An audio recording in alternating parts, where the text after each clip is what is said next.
The average person will eat over 1,000 meals during a typical year. Many are forgettable, eaten on the run, or squeezed in when you have about 5 minutes to spare. Others stick with you. A fancy restaurant to celebrate an anniversary or a Thanksgiving meal with family members you haven't seen in months. Regardless of what you see on the plate in front of you, there are the unseen groups responsible for getting the food into your hands. And it's the role of the food scientist that's responsible for working with farmers and the food industry to ensure the nation's food supply is safe, healthy, and running smoothly. We really take the art of preparing food and put the science behind it. It runs the gamut from really food safety to trying to figure out ways to have a healthier food supply and working with industry to develop tastier foods. Food isn't simple. The farmers who grow it know it, the chefs who prepare it know it, and the food scientists who study it know it. Dr. Will Evans heads up Mississippi State University's Department of Food Science, Nutrition, and Health Promotion. For the people in his department, it's crucial to possess an expert knowledge of all levels of food production. In our department, we have 3 types of scientists. We have food scientists, we have nutrition dietitians, and we have health scientists. And in the case of the food scientists, a lot of what they do is related to food safety and related to the taste of foods. Food scientists may work with food industry personnel in laboratory settings or work to prevent bacteria from entering the food supply. In the case of Dr. Christine Cord, they may advise farmers on proper food practices. I'm a meat scientist by training. As a meat scientist, we say that we work with animals from conception to consumption. In the food industry as a whole, it's very similar. You're going all the way from farm to fork. And so we work with every step of the process to help ensure a lot of things. We'll do things like look at different ingredients that we can use, different processing techniques, even when's the best time to harvest an animal to ensure meat quality or get the most bang for your buck out of something. As the food industry becomes more transparent, food scientists are faced with a changing landscape. Consumers can get information from anywhere, and researchers must make sense of it all or help allay fears. For example, we've all heard the debate over the pros and cons of GMOs. I think we will see a continued interest in genetically modified foods. We spliced plants for generations, and now that we can modify them under the microscope, it seems like that raises a concern, but it really is no different. Now, I think people will still be concerned if they have a plant that can tolerate 10 times the pesticide, for instance, and I can understand that. But if it comes to saving a species of a plant that's a major food crop for a part of the world, I believe we should stress the importance and the safety of that sort of thing.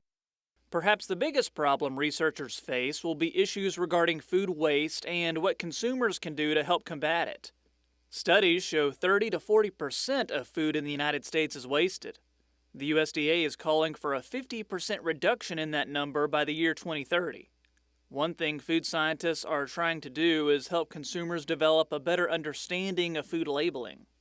The expiration dates that you see on your food don't necessarily mean that that product is no longer safe.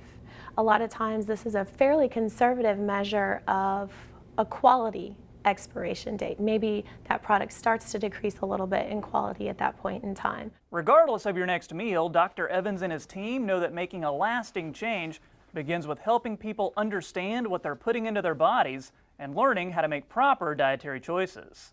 We have health scientists that are working on outreach and social science projects to try and increase the knowledge and awareness around how to live and lifestyle and diet to prevent diabetes, to combat obesity in the state of Mississippi.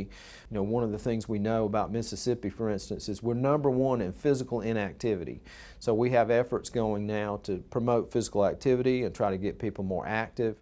Dr. Courtney Christ works with Mississippi State Extension as a food safety specialist. She lends her expertise in food safety, home preservation, and cooking practices. Her goal is the research she's doing makes some headway in Mississippi.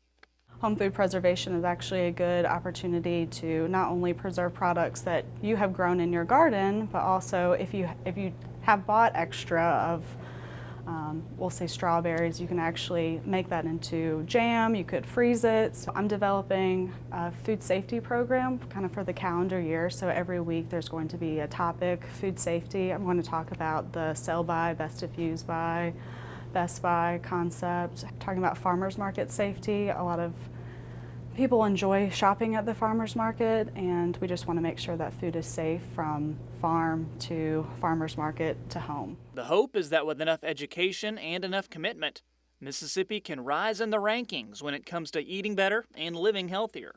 There was a paper that came out a year or so ago, and the title of it was "You Can't Outrun a Bad Diet." But we do have to accept people where they are, and we have to get them to make minor sustainable changes first. It includes setting small incremental goals where if they don't walk at all, for instance, can we get them to walk to the mailbox and back 3 times? Or can we get them to take the stairs instead of the elevator? Can we encourage them to park a little further away from the Walmart and not just circle the parking lot until they find the closest parking space?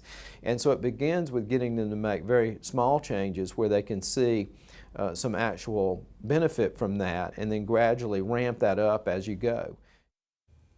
And we didn't have time for this in the story, but Dr. Chris told us something about baby carrots and how it relates to food waste. So we've posted what she said about that on the Farm Week Facebook page. Make sure you check that out. And thanks again to Dr. Evans, Dr. Cord, and Dr. Christ for their help with that story.